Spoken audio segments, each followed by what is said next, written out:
Assalamualaikum warahmatullahi wabarakatuh. Kembali lagi di Sampul Said. Hari ini sesuai dengan janji kita sebelumnya bahwa kita akan rentet beberapa kandidat bakal calon Bupati Penajam Pasir Utara. Dan hari ini kita berkesempatan hadir bareng dengan Pak Mudiat Nur yang paling banyak balehonya ya, paling banyak balehonya di Kabupaten Penajam Pasir Utara, kabupaten yang ditunjuk jadi ibu kota negara.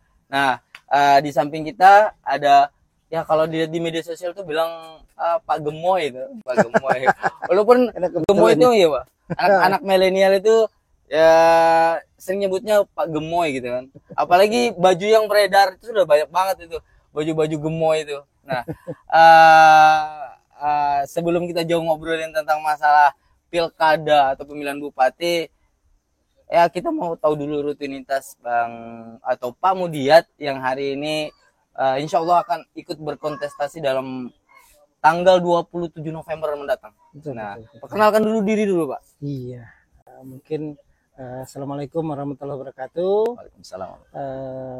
Kepada seluruh masyarakat Kabupaten Penajam Pasir Utara yang kami banggakan, alhamdulillah pada saat ini kami melakukan kegiatan sedikit, mungkin tadi ada sedikit perkenalan, juga mungkin sedikit penyampaian visi misi nanti yang mungkin akan coba dikupas, Ya, dikupas oleh Bang Said ini. Oke. Mungkin nama saya juga Mudiat Nur, sarjana kehutanan. Sehari-harinya saya bekerja juga lah, artinya sebagai ada usaha lah. Ya, berusaha. Wirausaha gitu. Berusaha. Bang, izin saya panggil biar lebih akrab ini.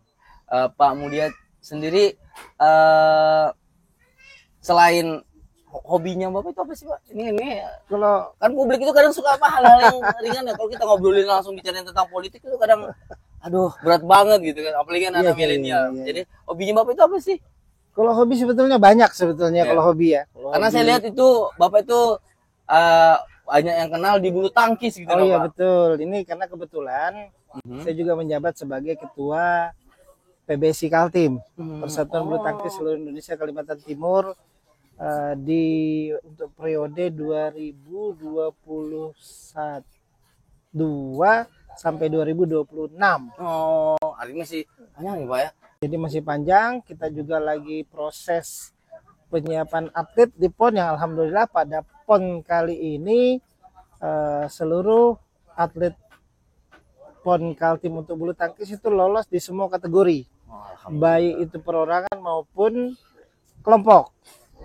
Pak, artinya ini bicara tentang hobi tadi.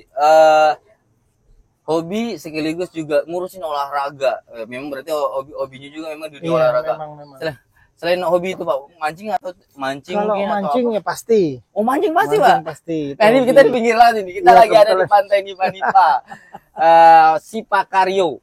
Ya Pak ya? Sipakaryo ya di Nipa ya. Kebetulan kita juga punya kapal khusus memang untuk mancing. Khusus mancing? Iya, kebetulan di Samarinda kapalnya ada khusus. Ada kapal khusus? Ada kapal khusus. Berarti serius banget ini hobi. Iya, memang.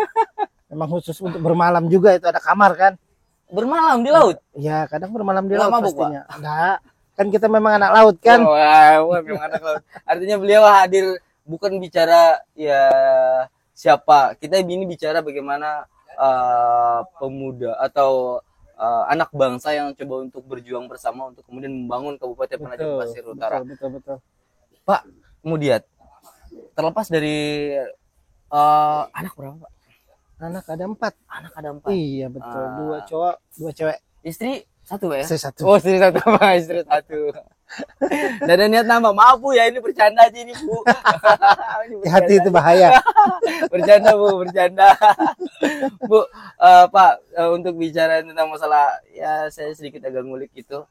Saya coba untuk tanya hal-hal yang masuk ke baliho. Kan orang taunya Pak Mudiat ini lebih banyak di baliho dan di media sosial. Karena saya yakin belum tentu semua kan di 180.000 orang itu bisa langsung bertemu dengan Bapak. Iya betul. Lebih banyak lihat di baliho, di media sosial, di Penajam Terkini, di Anak Muda PPU, terus kemudian ada di Info PPU. Ini banyak banget nih Pak kulihat nih. Memang itu kan kemarin sih memang awalnya sih biasanya di sini kan kita lagi ada pekerjaan lah yang sedang dilakukan. Diskusi dengan kawan-kawan muda karena basic saya itu kan aktivis. Kebetulan juga aktivis, kemudian makanya sering berkumpulnya dengan anak-anak muda lah yang memang mempunyai visi misi dalam pembangunan daerah lah. Kemudian tercetus ide bagaimana kalau Penajam sekarang itu dipimpin oleh anak-anak muda lah yang harus punya apa namanya visioner gitu visioner, cari anak-anak muda yang visioner yang bisa membangun Penajam. Karena Penajam ini sudah 22 tahun berdiri ya. Sejak berdirinya dan sekarang itu menghadapi IKN harus siap. Nah, makanya kemudian terjadi diskusi dengan beberapa kawan-kawan muda, kawan-kawan aktivis yang ada di Penajam yang kemudian melahirkan sebuah keinginan untuk coba berkontestasi di pilkada.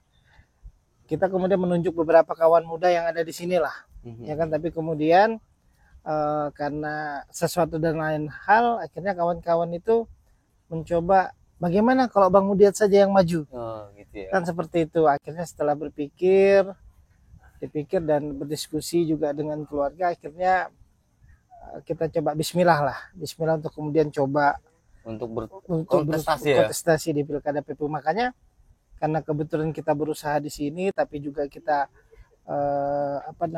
termasuk warga baru di sini. Kemudian untuk melakukan pengenalan diri kan wajib itu popularitas. Betul. Makanya kemudian kita coba pasang baliho, kemudian aktif-aktif di medsos dan sebagainya. Pokoknya upaya-upaya untuk mengenalkan lah. Nantinya kemudian kita akan lihat apakah mampu mencapai popularitas yang bagus apa tidak. Minimal warga di Kabupaten Penajam Pasir Utara ini bisa tahu minimal. Bisa tahu. Ya paling sekecilnya tahu dulu deh. Nah, kalau untuk memang sudah banyak Pak, banyak banget ini ceritanya. Ada sudah ketemu dengan beberapa warga dan ada beberapa warga yang memang sudah kita tanyakan punya harapan besar terhadap seorang Mudiat Nur untuk kemudian memberi semangat yang lebih, Pak. Karena kan Penajam Pasir Utara itu ditunjuk jadi ibu kota negara. Betul. Karena Penajam ditunjuk jadi ibu kota negara, ada beberapa pertanyaan yang muncul. Apa yang jadi dasar atau kekuatan kita untuk kemudian menyambut ibu kota negara, terkhususnya kabupaten? Kalau Allah kasih kita kepercayaan gitu, Pak, langkah apa yang kemudian kemudian yang kita akan lakukan? Bicara tentang kondisi SDM kita yang hari ini. Betul. Makanya kalau kita melihat proses terjadinya berpenunjukan bagaimana Kabupaten Penajam Pasir Utara itu ditunjuk oleh pemerintah pusat ya, dalam hal ini presiden, kemudian untuk menetapkan bahwa IKN akan ibu kota negara IKN itu akan dipindah ke Penajam Pasir Utara. Artinya kepindahan itu disertai dengan infrastruktur dan juga beserta ikutannya lah, contoh orang-orangnya, jadi pegawai-pegawainya. Otomatis yang harus kita siapkan, maka masyarakat Penajam Pasir Utara harus siap dalam segala hal. Karena sebagai wilayah yang sekarang masih satu dengan IKN, itu harus bisa berpacu dalam baik itu proses pembangunan secara fisik, apalagi secara mental dan spiritual. Makanya kemudian yang kita harapkan bahwa SDM yang ada di Penajam itu harus mampu mengimbangi SDM yang ada di nantinya akan di IKN. Akan hadir gitu. Iya, itu harus mampu. Ada ratusan, bahkan mungkin berpotensi menjadi jutaan manusia yang akan datang ke kabupaten. Betul. Itu baru bicarain tentang ASN. Belum nanti swasta yang bakal hadir. Datang nggak mungkin juga nggak bawa keluarganya. Nah, jangan sampai kemudian kita jadi penonton di kampung sendiri. Ini poin paling besar yang kemudian mesti kita lihat nih. Bicarain tentang SDM, kan kondisi SDM, program apa yang kemudian memungkinkan untuk kemudian peningkatan SDM? Karena tadi saya bicara tentang SDM, Bapak sedikit singgung tadi. Betul, artinya begitu. Minimal kemarin ketika kita berbicara Penajam dalam angka, ada beberapa hal sebetulnya sangat mengkhawatirkan ya. Artinya untuk pendidikan yang dimana SD cukup banyak lah, cukup dominan lah, lulusan SD, kemudian SMP dan juga SMA terutama sekali, kemudian sarjana lah, sarjana. Makanya Kemudian kan kalau nanti IKN datang itu kan nanti minimal S1 lah, bisa sampai S3 sampai profesor kan yang bakal hadir di sini. Iya, Artinya amin. ketika kita berbicara nanti IKN, berbicara penajam, rentangnya sangat jauh sekali kan, Betul, betul, betul. rentangnya sangat jauh sekali. Nah itu yang kemungkinan besar yang kita takutkan tadi itu, kita nanti akan menjadi penonton. Karena ketakutan kita itu ketika mereka melihat penajam ini tidak siap dalam baik itu infrastruktur Betul. pendidikan, ya kan, atau guru-gurunya atau seperti apa, nanti kan akhirnya mereka memilih menyekolahkan anak-anaknya atau apa, nanti kan mungkin keluar daerah. Betul. Nah, Ya benar tuh Pak. Waktu ini sedikit cerita bahwa memang saya dulu pernah jadi ketua forum mahasiswa PPU, dan data yang saya pegang itu kurang lebih waktu saya menjabat jadi ketua forum, saya ingat banget itu Pak. Saya waktu jadi ketua forum, Bapak masih masih anggota DPR provinsi, iya, dan iya, saya iya. pernah ke ruangan kita untuk ngajuin proposal gitu. Oh gitu. Iya. Jadi sebenarnya saya kenal beliau itu sudah jauh. Cuman beliau mungkin karena banyak banget yang yang ketemu dengan beliau, mungkin agak lupa-lupa. Iya. Ini waktu itu saya menjabat jadi ketua forum Pak, ketua forum mahasiswa PPU. Data kami itu kurang lebih 1.000 Pak. Tapi banyak teman-teman yang saya pikir itu berprestasi di Penajam itu bukannya kembali Pak. Iya betul betul. Malah banyak yang ya seperti teman-teman kita yang berprestasi, dia malah pergi berkarya di daerah Jawa, di daerah Balikpapan, Samarinda bahkan. Kalau kembali ke sini kadang kurang apa ya, kalau bahasa mereka itu kadang kurang siap lah ya, artinya infrastrukturnya. Ya, betul. Nanti yang ditanyakan kesejahteraannya seperti Nah, apa, betul. ya kan. Terus fasilitas yang selama ini yang mereka dapat di kota-kota itu apakah Iya. bisa dipenuhi apa tidak kan di Nah, sini. terlebih itu Tingkat juga kenyamanan lah. terlebih lagi Pak, mungkin bagaimana orang tua kita di sini bisa menganggap kita itu lebih, oh ternyata kita mampu kok. Mampu ya. Ya, Jadi nggak perlu keluar gitu Nah, kan, nggak perlu cukup di keluar. Penajam saja kan, seperti itu. Ada langkah nggak Pak untuk anak muda kita? Makanya anak-anak muda kita itu kemudian kita dalam peningkatan SDM ini kita berharap anak-anak muda kita itu berpacu lah, terutama sekali mungkin di sisi pendidikan itu pasti ya. Program mungkin yang kemudian Pendidikan itu kan kalau di ada kemarin program beasiswa mungkin Pak? kalau Atau- beasiswa itu pasti kan kita minimal nanti kepada anak-anak kita yang ingin bersekolah di luar daerah untuk mencapai ilmu kemudian terhadap apalagi terhadap yang khusus ya, semisal seperti kedokteran ya kan, seperti mungkin apa namanya teknik sipil apa dan sebagainya lah, artinya yang bersifat khusus nanti kita akan pasti maksimalkan itu. Jadi minimal di Penajam ini orang-orang Penajam itu bisa berkontribusi besar lah terhadap kabupatennya lah. Yang kedua mungkin meningkatkan keterampilannya lah. Nah, jadi kreativitas ya, skill lah, keterampilan. Dalam hal ini kita akan coba lakukan pelatihan atau bagaimana nanti kemana daerah mungkin yang berhasil itu kita akan coba. Karena kan begini, ketika IKN nanti akan berpindah, Penajam ini kan juga harus berpacu.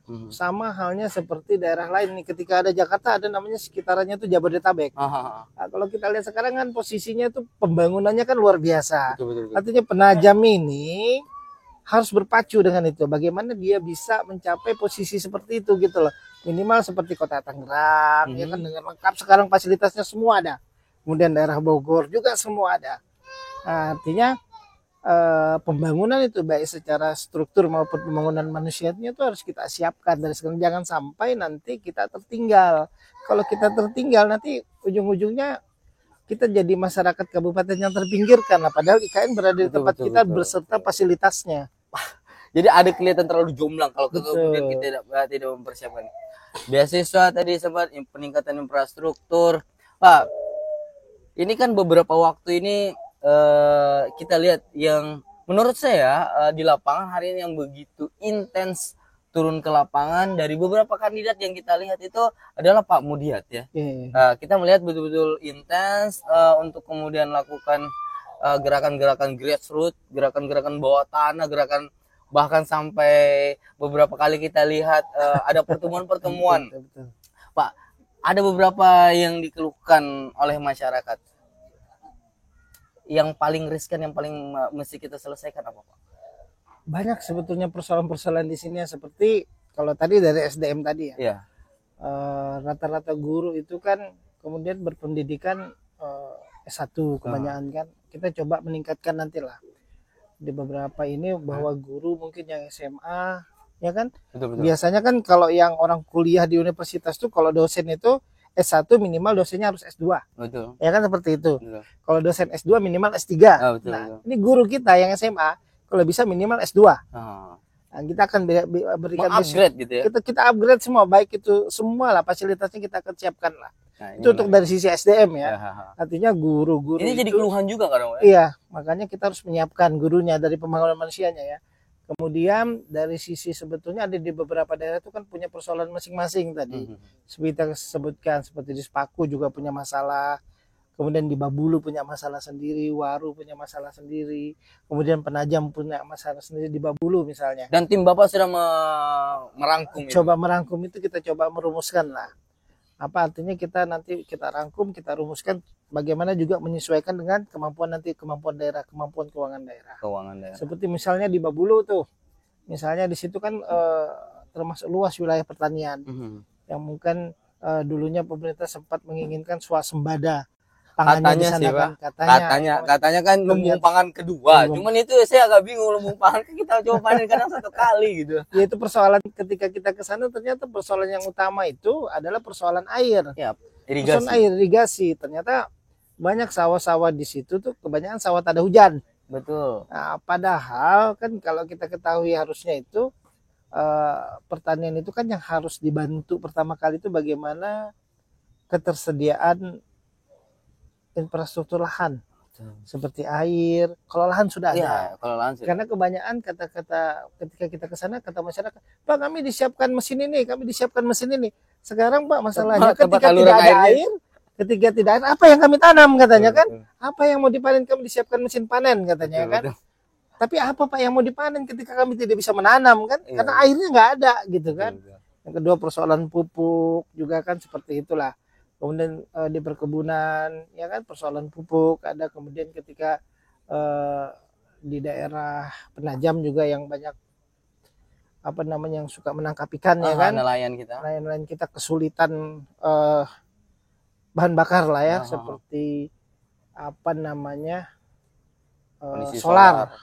Itu sebetulnya persoalan-persoalan mudah yang bisa diselesaikan sebetulnya. Kalau solar itu hanya bicara butuh keseriusan. Iya, hanya butuh apa namanya kebijakan lah. Kebijakan itu kan politik anggaran, ini kan yang disebut dengan politik anggaran. Sebetulnya kalau kebijakan itu pemerintah memiliki niat, itu sebetulnya selesai kan. Seperti nelayan itu kan ada program pemerintah sendiri yang namanya SBN, Stasiun Bahan Bakar Nelayan.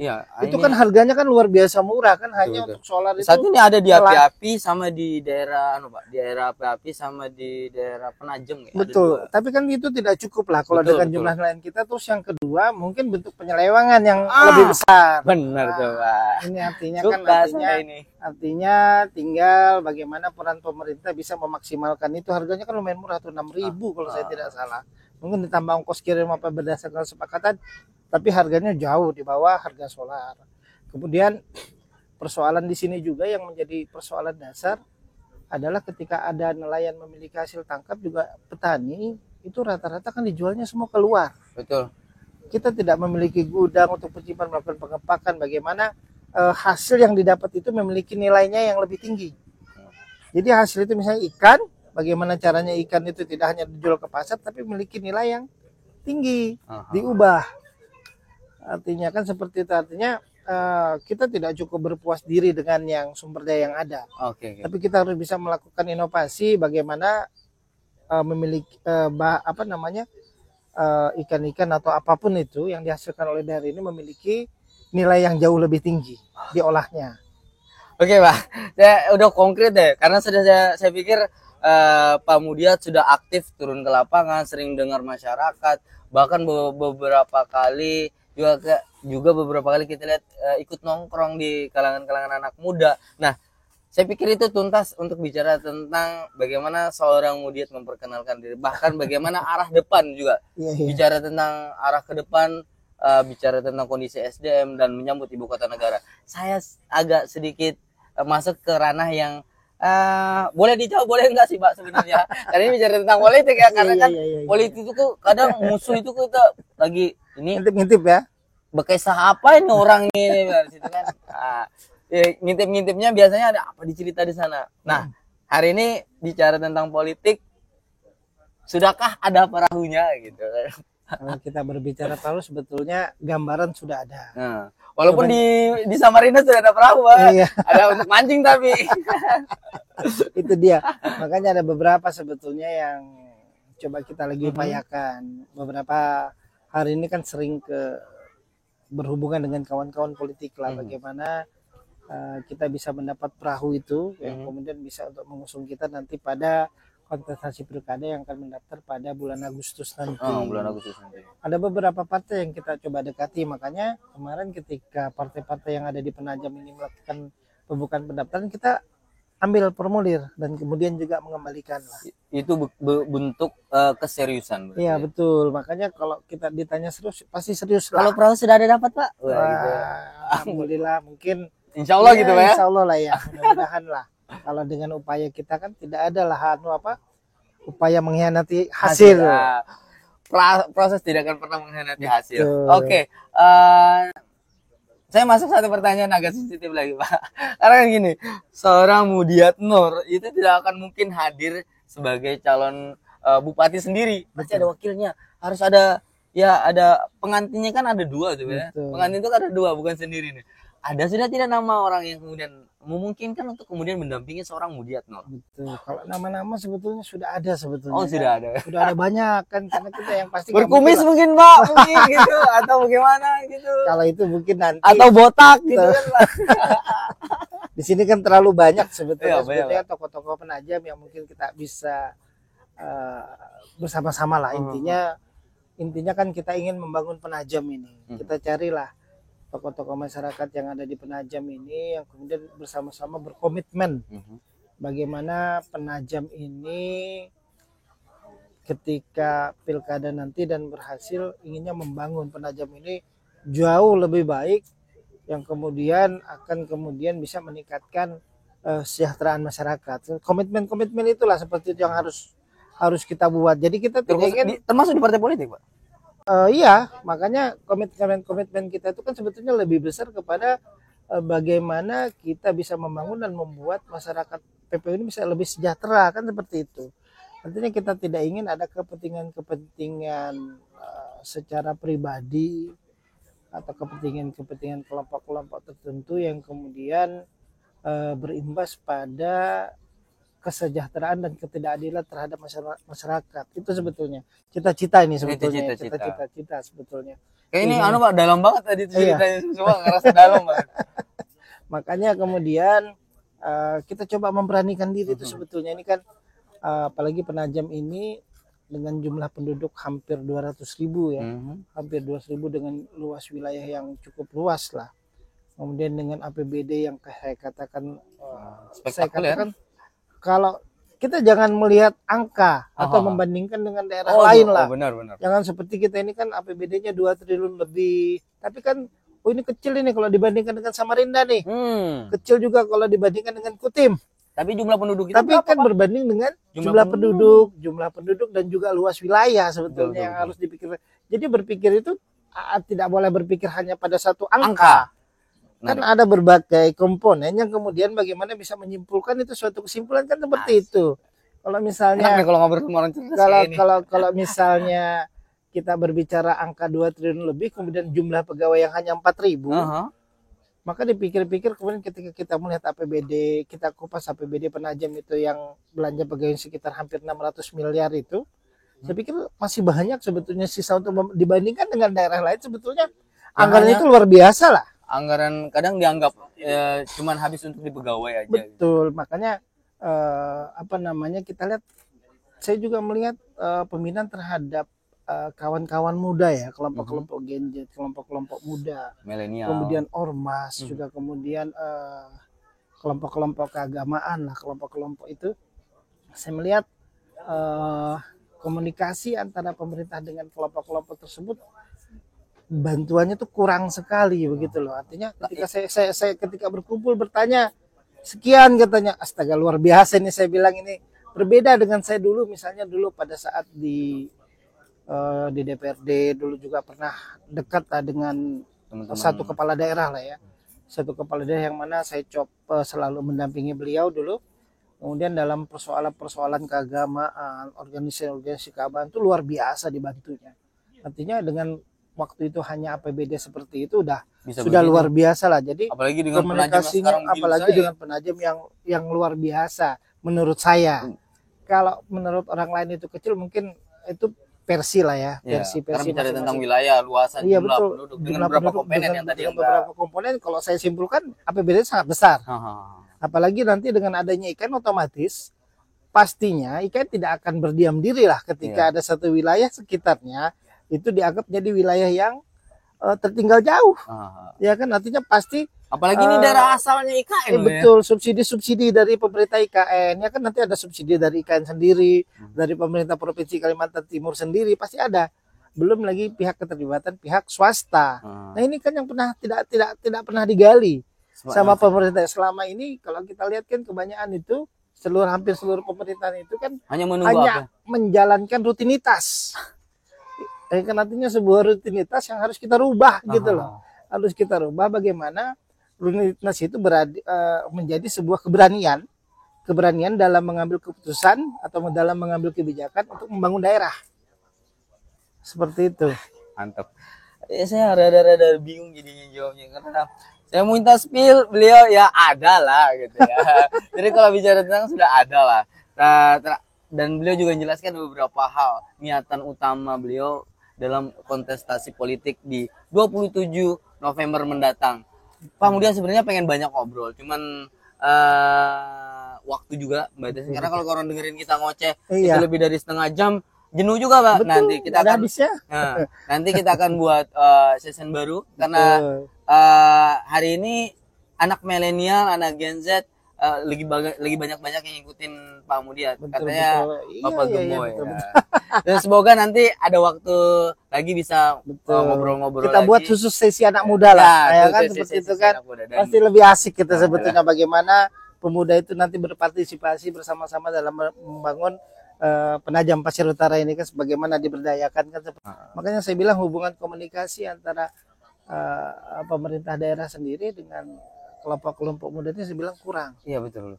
Makanya harus ada pembicaraan khusus bagaimana kita membangun komitmen nih bahwa anak muda itu harus terlibat. Nah, kita berkomitmen anak muda harus terlibat, tidak hanya jadi komoditas alat politik di momentum tertentu, tapi ikut ambil bagian untuk memilih, jadi pemilih yang cerdas. Amin. Nah, Pak Mudia, sedikit pesan di momen terakhir, pesan buat masyarakat kita, anak muda kita. Mungkin kepada anak muda kita, mari kita sama-sama ya, sama-sama mungkin kita bekerja keras lah. Artinya ini daerah kita, ini wilayah kita, ini tempat kita lahir, yang kemudian sekarang diberi anugerah dengan munculnya IKN. Ayo kita sama-sama bagaimana kita bisa menciptakan bahwa Penajam Pasir Utara ini kita buktikan lah. Kita buktikan bahwa Penajam Pasir Utara ini akan meningkat pesat, dengan kemampuan dan keinginan yang dimiliki lah oleh masyarakat yang semua mungkin insya Allah nanti akan kita wujudkan bersama. Kita wujudkan bersama, kita dukung lah. Yang mudah-mudahan semua cita-cita kita juga terpenuhi, terkabul, dan keinginan-keinginan kita untuk menciptakan kesejahteraan dan keadilan untuk masyarakat di PP ini bisa tercapai. Seperti itu. Poin disampaikan bahwa beliau bahwa hari ini kita jangan patah arang bahwa kita akan kalah, tapi hari ini bagaimana kita coba untuk sama-sama punya semangat yang tinggi untuk siap menyambut ibu kota negara. Jangan jadi penonton di kampung sendiri. Saya Said Hasan bersama Pak Mudia Nur undur diri. Billahi taufiq wal hidayah. Assalamualaikum warahmatullahi wabarakatuh. Waalaikumsalam warahmatullahi wabarakatuh. Start.